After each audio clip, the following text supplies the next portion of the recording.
This is Deirdre Wallach, mother of free solo climber Alex Honnold, and you're listening to The Soul of Life.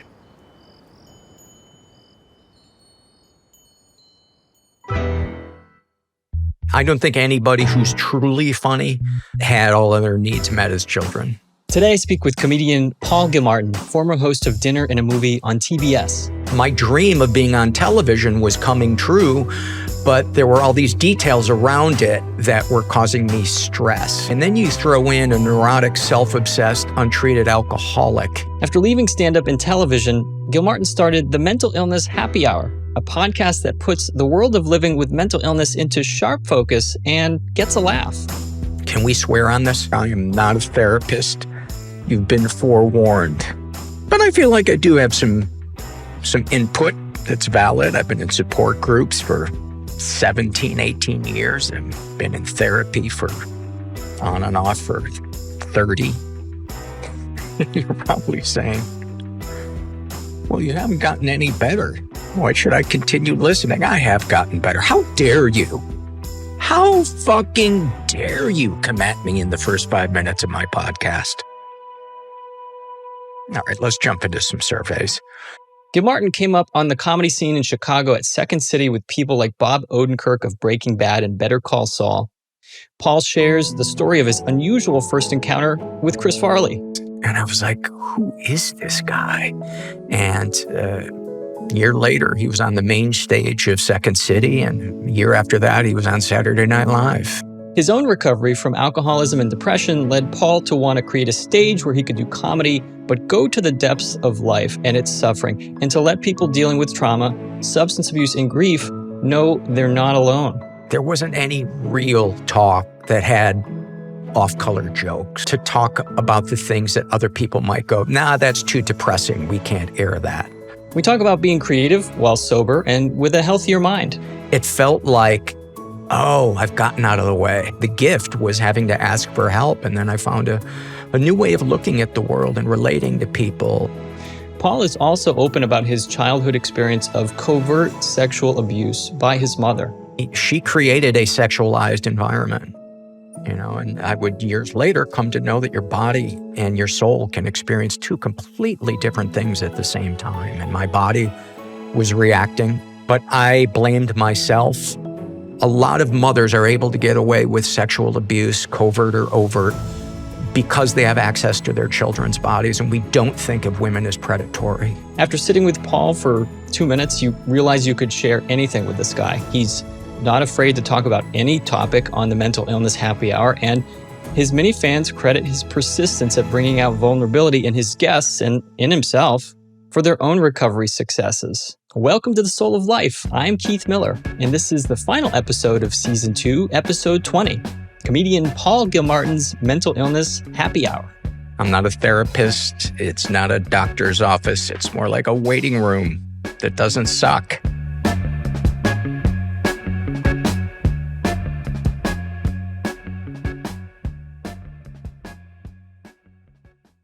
I'm Keith Miller, and my podcast, The Soul of Life, is here to help you remember who you really are. I'll bring together people who have gotten off their treadmills. I'll have conversations with athletes, musicians, doctors, scientists, healers, and entrepreneurs to discuss the fascinating edges of our knowledge in neurobiology, psychology, and physics. This is The Soul of Life. Have you ever been in a position where you know that you or your family member really needs emotional support or marriage enrichment, but you find out how expensive it is to get access to high-quality, out-of-network professionals? Well, I've created the Soul of Life community just for this. At community.souloflifeshow.com, you can join for free and be part of a network of caring and supportive people having conversations that can bring healing to your soul. It's there that you'll find access to psychoeducational courses to deal with stress, anxiety, and relationship conflict. For example, right now I'm offering a 7-week immersive course for couples called Mindful Marriage that walks people through a mindfulness-based stress reduction curriculum I designed that really gives couples in conflict a map towards stability, trust, and deeper intimacy. Just go to community.souloflifeshow.com, check out the courses, and join for free to be part of the Soul of Life community of learners and soul seekers.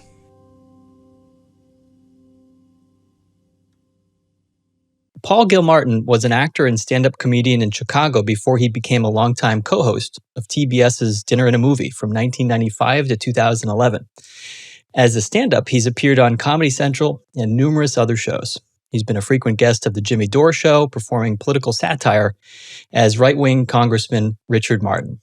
Since 2011, he has been the host and executive producer of the podcast, The Mental Illness Happy Hour, which lampoons that he was thrilled to be diagnosed with clinical depression in 1999 because it meant he wasn't just an asshole. By 2003, he realized he was still an asshole and an alcoholic. Since 2003, he's been sober, mostly happy, and a tiny bit less of an asshole.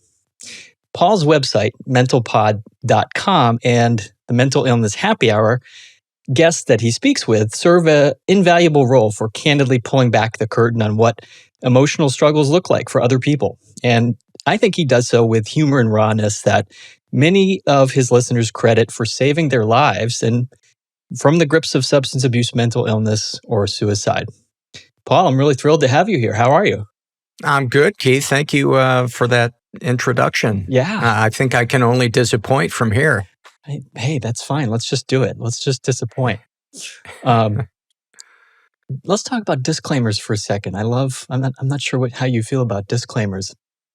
Love the fact that you have on your website. I'm turned on by disclaimers. Do you feel aroused? I love that you have. Do you mean the disclaimer that I am not a therapist? Yeah, I think that's. Yes. I think that's. That's the world we live in. I understand that. I sometimes get a kick out of, other colleagues of mine. I won't name them, but they'll have this on their answering machine. In case of, if you are feeling suicidal, please call. Yeah, this disclaimer thing that we have to. But do people ever mistake you for a therapist? Like, Paul, I'm really unhappy. I really believed that I was getting therapy from you by listening to your podcast. I do get people that say that it is therapeutic for them. Some people even saying that it helps them more than therapy. Yeah. And while that's very flattering, I have a hard time taking it in because it's a peer-to-peer thing. Yeah. I think what they might mistake for expertise is the authenticity of sharing my stories, my struggles, the insights that I've gleaned. But people's whose stories are vastly different from mine, I know very little about. I may have gleaned some stuff from it over the years of doing the podcast, but I'm definitely always in the learning stage. And so that's why I have the disclaimer at the beginning of the show that it's not meant to be a substitute for professional mental counseling. Yeah. And I like to think of myself in the show as a cheerleader for people going to see the real counselors. Yeah. And the show to bring them comfort and let them know that they're not alone and maybe even be entertained. I think you do that. I've been pulled in to listen to you many times and not just entertained by your angle, of approach on things, which you don't get from the professionals like us all the time. Once upon a time, there was a guy named Fritz Perls. He's in all of our textbooks, and he would say the most outrageous things to his clients. We just can't get away with that as much anymore. But he would say. He had this big thing with paradoxical interventions. And Bob Newhart did this skit on SNL. He would just tell this woman who was paranoid about being buried in a box. He would just yell at her and tell her to stop it. Just tell her to I love that skit. We can't do that, I'm afraid. But yeah, you can be a little more off the cuff, right? But you get people to open up. And it seems like, do you ever have somebody agree to come on the show and they know what you're all about. They know you're going to ask and you're really good at it, Paul. You really do stay with the vulnerable stuff and kind of follow the thread. Do you ever get somebody that just locks up and says yes, stay the hell away from me, man?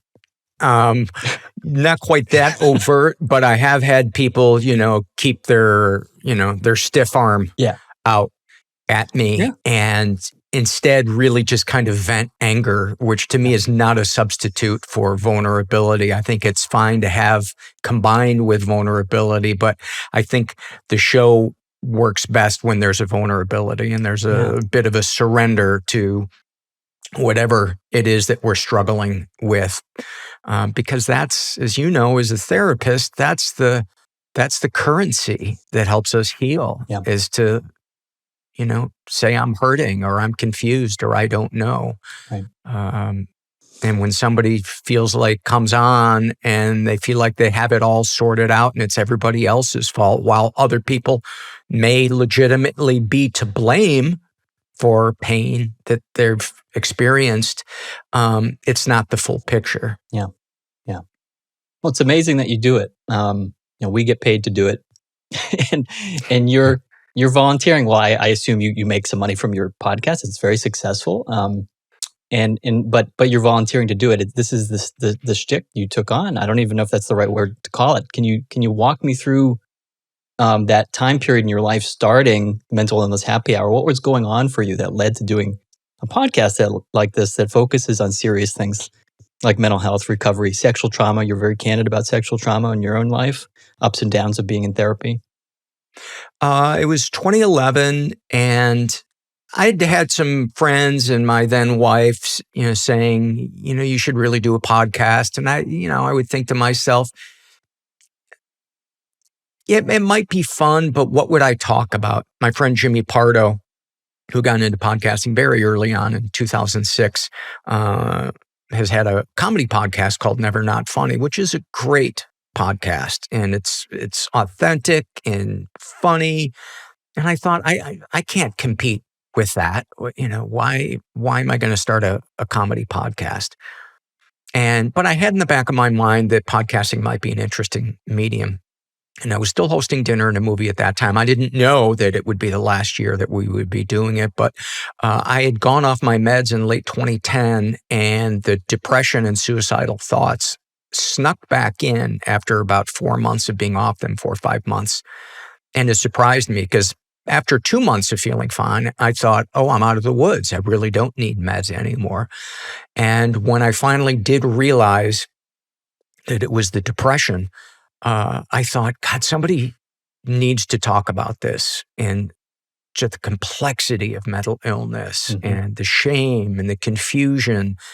And I was also in a support group for my alcoholism and drug addiction at that time. And I thought, the power of one person telling their story to another person is a really powerful thing. I wonder if I could do that. But let's talk about mental and emotional struggles instead of addiction, and not be the solution to it, but rather just a safe place for people to feel less alone.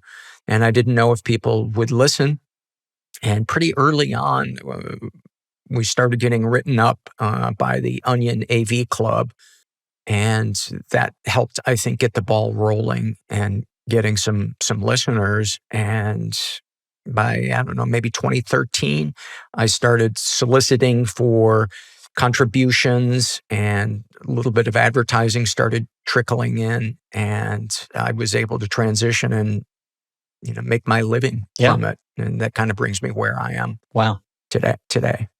So you recognize that there was a need for this space.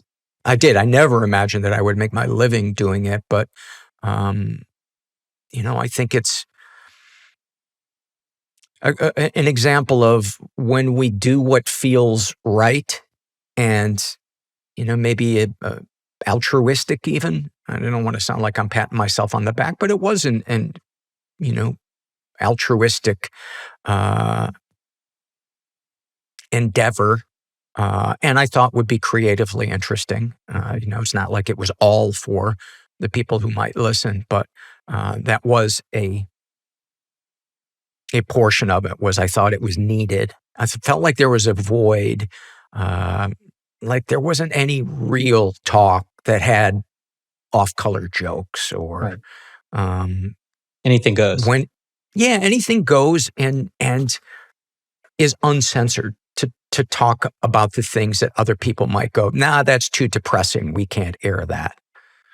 Yeah, you go to some deep places. You do this thing, which I love your guests. I love your guests are brilliant, but I find myself wanting them to be quiet. I want to hear what you have to say. Oh my God, you are opposite of the voice in my head.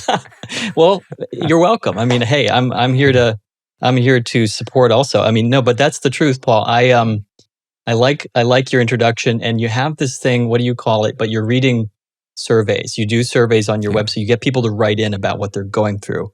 And I forget what you call it, but there's people will have this awesome moment of Awfulsome Awfulsome. moments. Things that were awful at the time, Oh, but my looking goodness. back, there was something kind of awesome about it.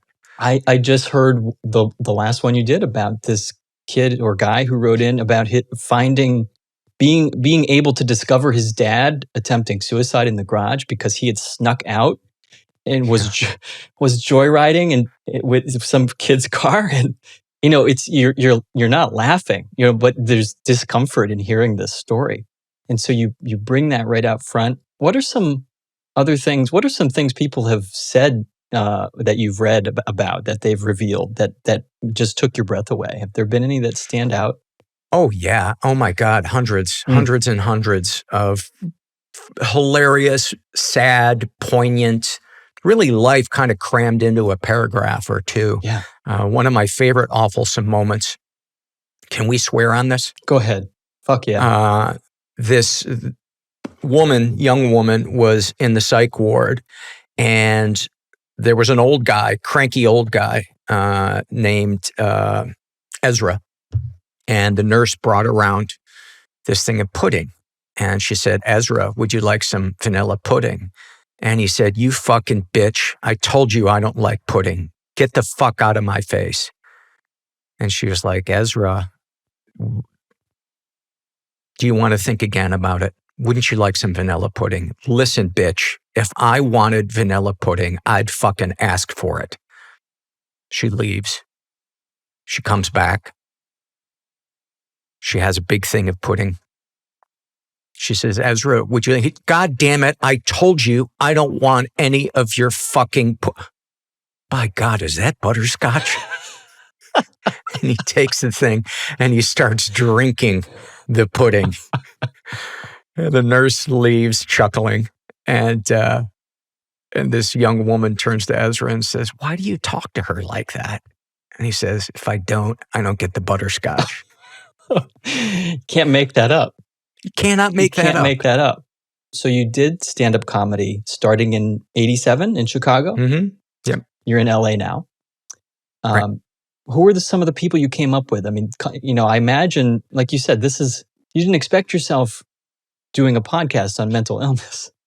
No, not at all. Well, of people that others would know, I'd say probably Bob Odenkirk is probably the most well-known of comics that I started out with in Chicago. There was a lot of great comics back then. There were a lot of funny people at Second City that, while I didn't necessarily perform with, they were just getting their careers started then. Mike Myers, Chris Farley. A lot of people. Jimmy Dore is a friend of mine. We started out together. Jimmy Pardo from Never Not Funny. You had I'm remembering. You had an incident the first time you met Chris Farley. Yeah. Are you willing to share that? Yeah. I was at an audition, and it was in the morning for some reason, which I was not used to going to morning auditions. And I happened to be, I think I was growing weed at that time. And so I'm in this audition, and there's this guy that looks so uncomfortable in his skin. And every person that would come into the audition room, he was another actor just waiting to audition. He would say, hey man, do you guys have any weed?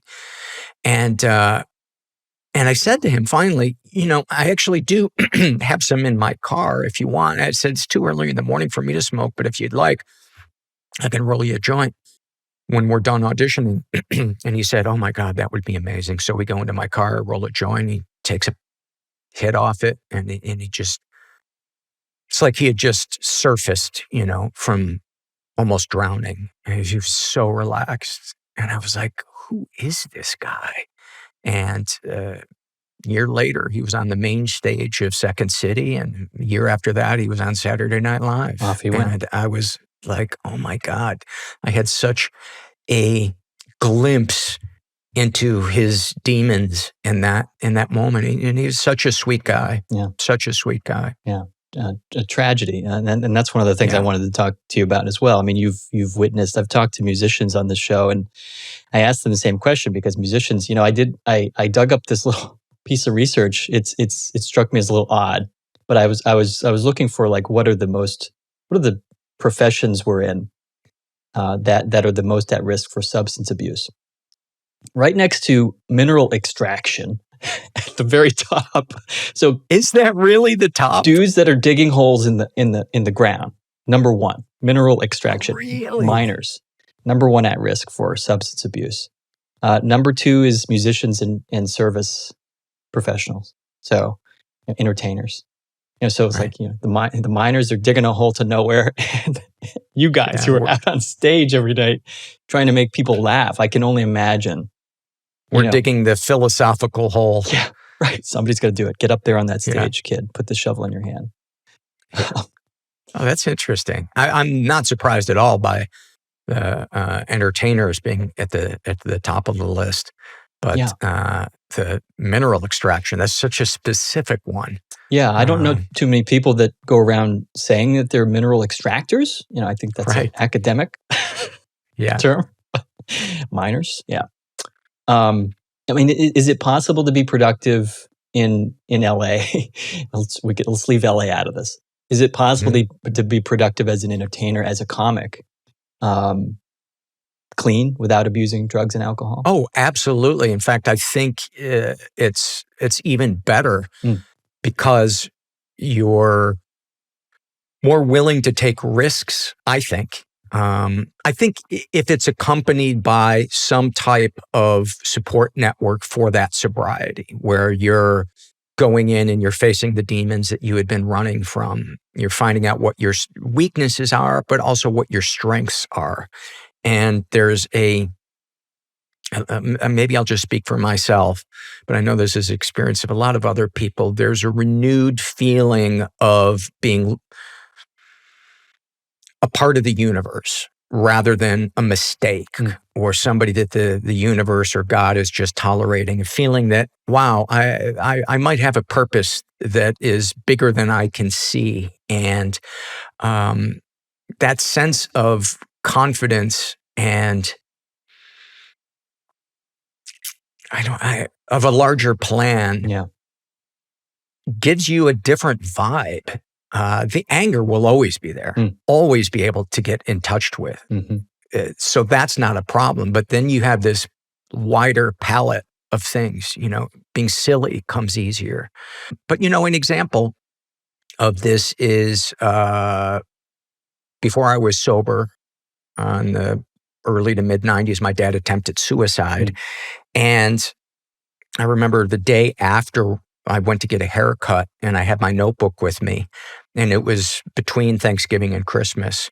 And this poem just poured out of me about Christmas. And of course, it was cynical and satirical and funny.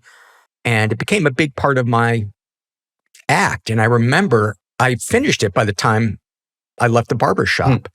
And I remember trying it out on stage and it worked really well. And I remember thinking, wow, what alchemy that this pain can be turned into this other thing. And a year after I was sober, I came up with an idea of doing a satirical right-wing congressman character that I would have never attempted before I was sober because it was a risk. I mean, to put on a costume and go up as another person. But I was not afraid to do it. I felt like this is an expression of, this is a satire that expresses my displeasure with where we are in our political world today. Unfortunately, reality has caught up to it and probably even surpassed the ridiculousness of this character. But it was an example of my creativity was coming from a different place and more interesting comedically. Right. That's really cool. And podcasting for me, in many ways, has been the medium that I was trying to force into stand-up comedy. I could never really get vulnerable on stage. When people are drinking and it's midnight and they're tired it's really hard to bare your soul Mm-hmm. when somebody might yell something out that's, humiliating. And so I was never able to be one of those comics who could just bare their soul, like Richard Pryor or Louis Anderson. And when I started podcasting, I realized this is the medium I've wanted my whole life, because I can choose when to be funny, but I can talk about the things that really mean something to me. Yeah. I don't think anybody who's truly funny had all of their needs met as children. Yeah, I was joking with my girlfriend the other day. There was somebody whose comedy we were enjoying, and I was like, I'm glad he had a shitty dad, because that special was awesome. Exactly. Thank you, shitty dad. So, the show on TBS, Paul, Dinner and a Movie, was on from 95 to 11. Tell people what the show was about. Why was it unique? It was a show that's called interstitial, which means we would appear between the movie that was being shown and the commercials. And we would appear maybe 5-6 times throughout the movie for a couple of minutes at a time. And it was myself, a female co-host, and a chef. And the hook of the show was that we were hanging out in this kitchen cooking a dish that was themed around the movie that we were showing. So, when we were showing Thelma and Louise, we were making a dish called 2 hot peppers on the lamb. Usually a play on something, play on words. Right. And it was improvised. We had bullet points to kind of know where we were going to go, but the dialogue itself was made up on the spot. You didn't see a lot of stuff on television at that point that had been improvised. The biggest thing that was in the TV and movies at that point were the Christopher Guest films, like This Is Spinal Tap, Waiting for Guffman, etc. And those movies have been hugely influential in, where we are today in entertainment. And I think it was my love of that made the job exciting. That being said, it was still a lot of pressure because, we had a day or a half a day to come up with a show that hadn't been written. And we had to get camera coverage of the recipe, and the silverware had to look right. So it was really draining. And then you throw in a neurotic, self-obsessed, untreated alcoholic who's working with a woman he doesn't get along with. It was pretty stressful. And so my dream of being on television was coming true, but there were all these details around it that were causing me stress. And I realized pretty early on that I don't really like working in TV. I like performing, I like being creative, but I didn't like the pressure of being on a network that censors and not being able to do my own thing. Right. So I had to deal with a lot of that stuff. A lot of cooks in the kitchen. A lot of cooks in the kitchen. And, eventually we resolved our issues. And by that time the show had kind of developed its chemistry, which was almost like a bickering married couple.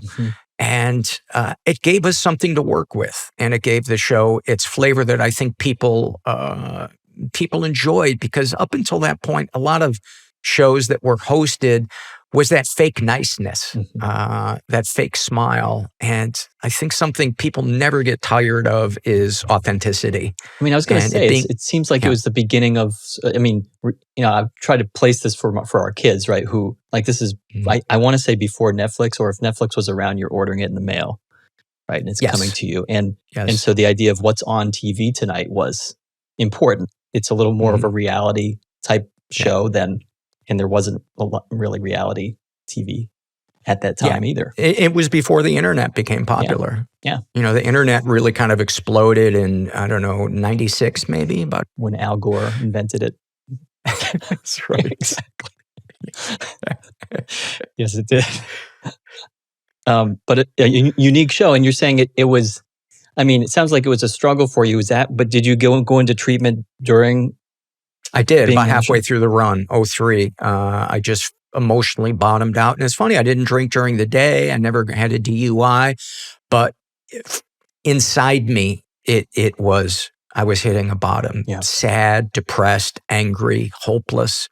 And I knew something was wrong because I had this job that, a lot of my peers envied, that I had this steady TV gig and I could still go on the road and do stand-up, and I'd bought a house and all this other stuff that we think is going to make us happy. But I had no spiritual life. I was just living solely for myself and my own selfish needs. And it's the gift was having to ask for help. And then I found a new way of looking at the world and relating to people and incorporating the principles I'd always wanted to embody. But I think my addictions had made it difficult to be the guy that I wanted to be. And I still struggle with those. I don't think anybody who recovers from addiction is instantly the person they want to be and is that way forever. It takes work.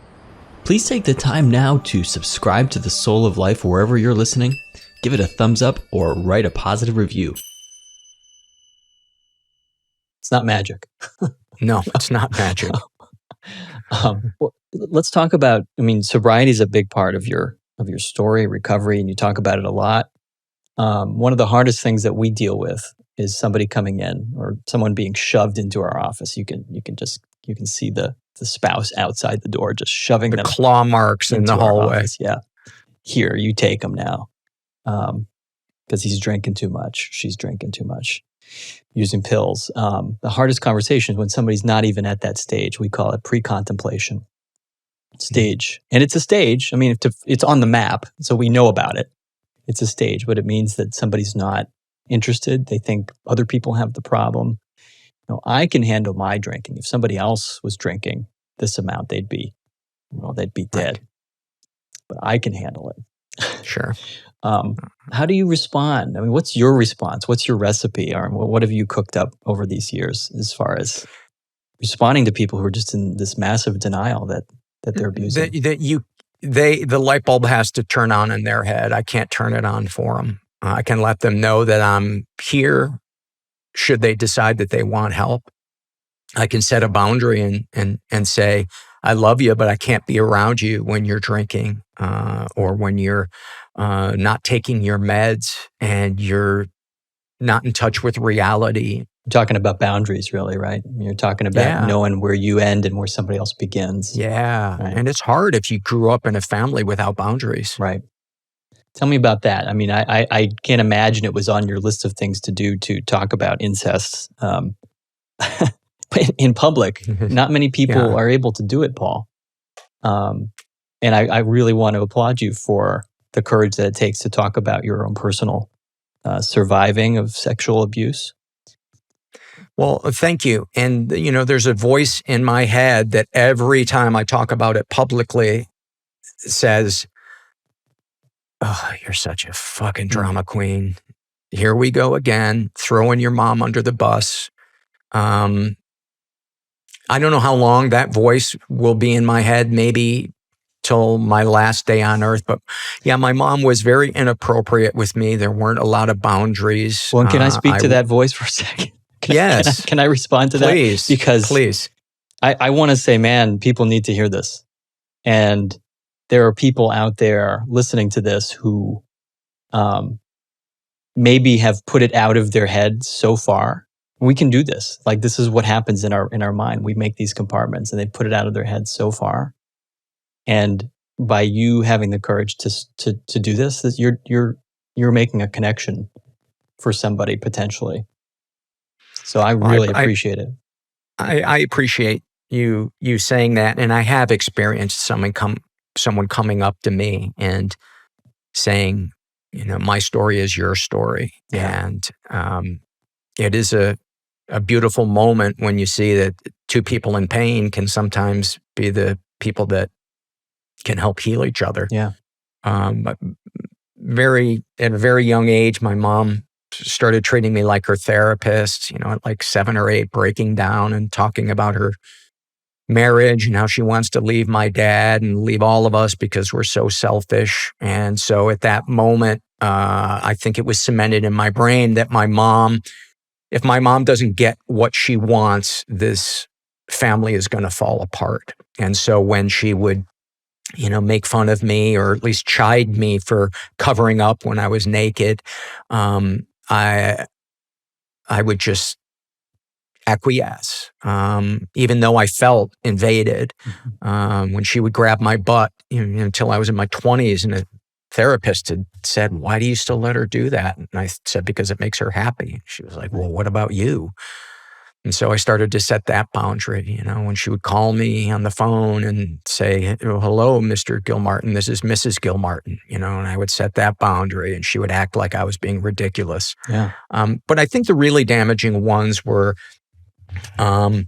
taking my temperature rectally until I was 8 years old, and always feeling like there was something going on that didn't feel right, and asking her, "Why are we still doing it this way?" And her saying, "Well, because I'm afraid you're going to bite down on the thermometer." And I remember thinking, she's lying. She knows I'm not going to bite down on the thermometer. You knew, yeah. I knew, Yeah. and there was a bath at an inappropriate age for I had gravel in my knee, and it felt sketchy, and it was really confusing because I got aroused. That's what's, and I felt like a monster. A lot of survivors have this narrative of confusion because they feel like they participated, and in fact they did participate. I mean, you had no choice at that level, at that age, right. And so then you begin to internalize that somehow you wanted this, or somehow it was your fault.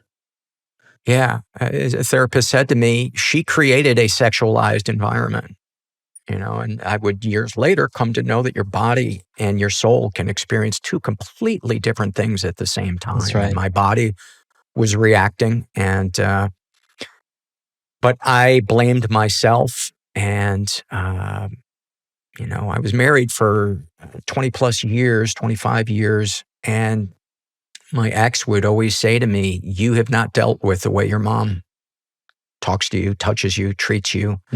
The first time my ex met my mom, she said, "I don't like your mom. She creeps me out." And I didn't want to hear it. I thought, she just wants to make things difficult.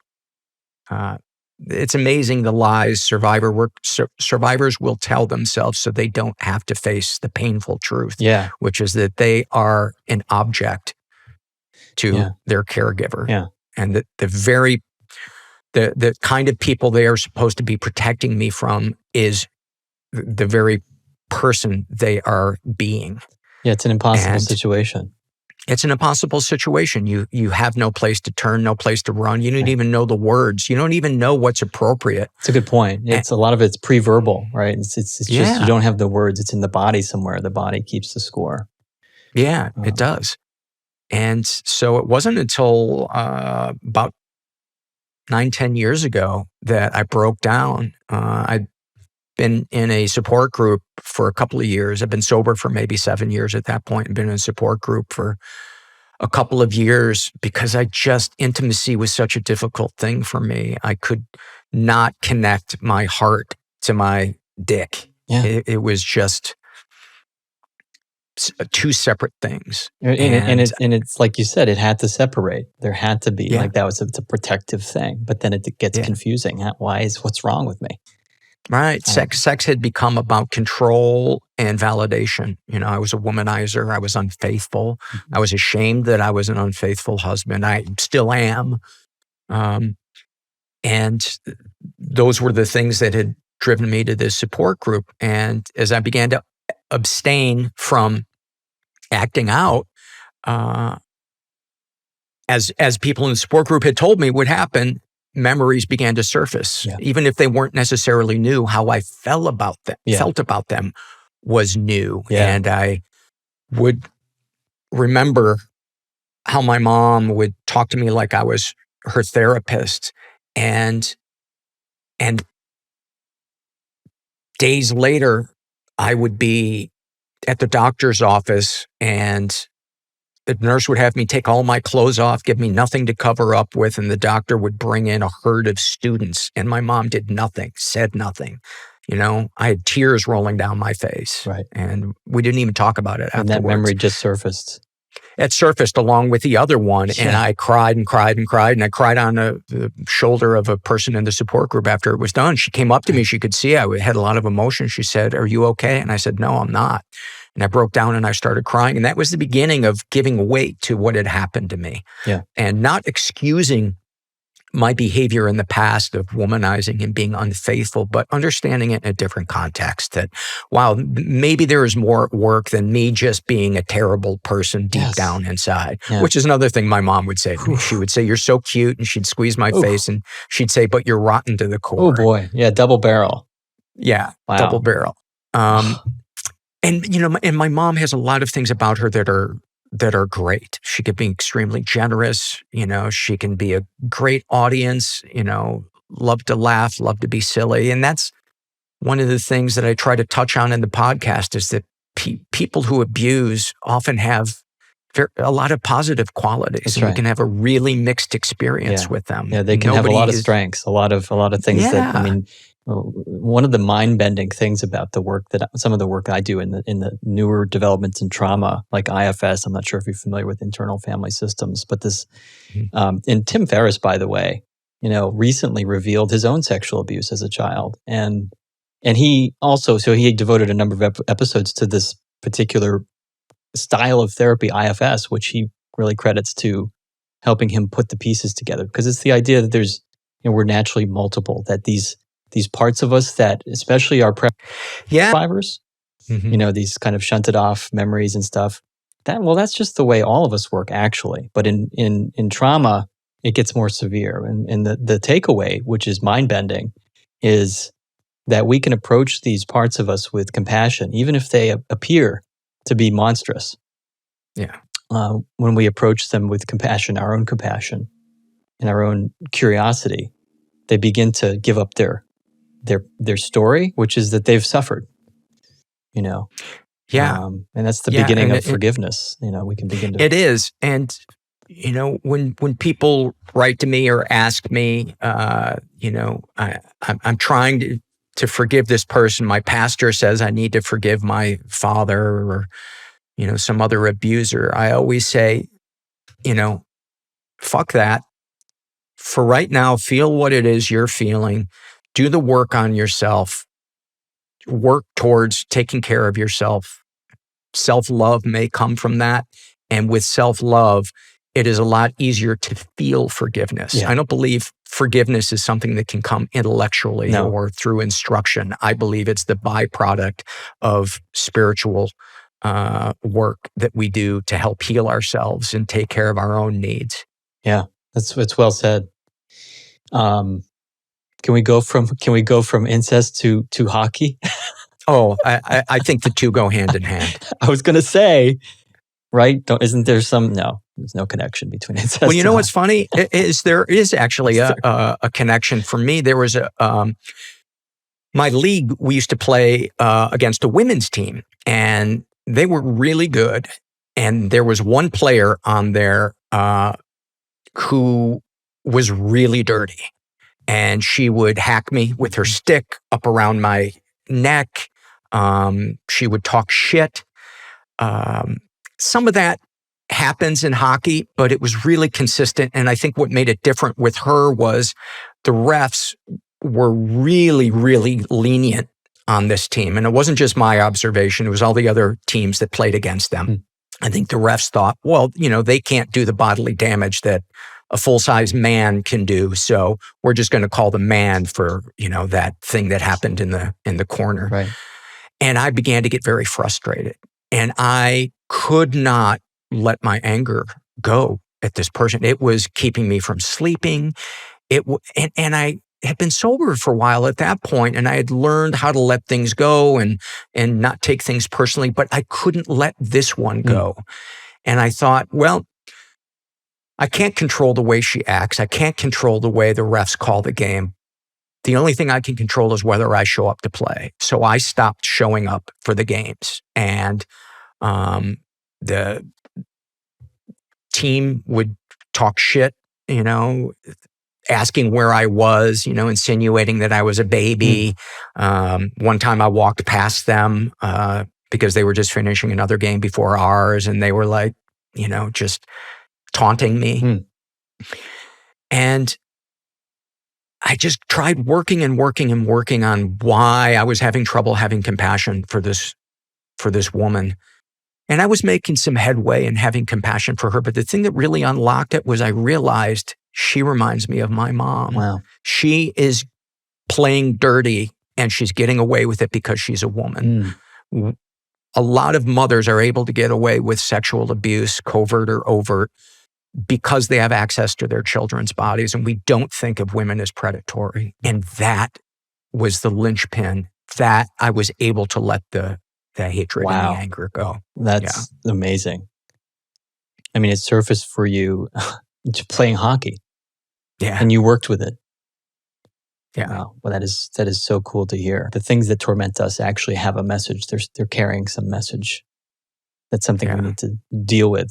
Any guests that you would like to make a direct appeal to that maybe you can't get on your show, but since obviously they would be listening to my show somehow, you'd want to. Demi Lovato is somebody that I've always wanted to interview. Stephen Fry, I would love to interview. Those are a couple that. Donald Glover, love to talk to him. Yeah. I'm sure he listens. Yeah. I'm sure they listen to my show. I think they're all huge fans. Yeah. So they'll probably, when they get in touch with me, I'll just pass it on to you. Yes, please do. When you have dinner with them this weekend, let them know. Anything you want to say to promote where people can find you? Well, just you can follow me on social media at MentalPod.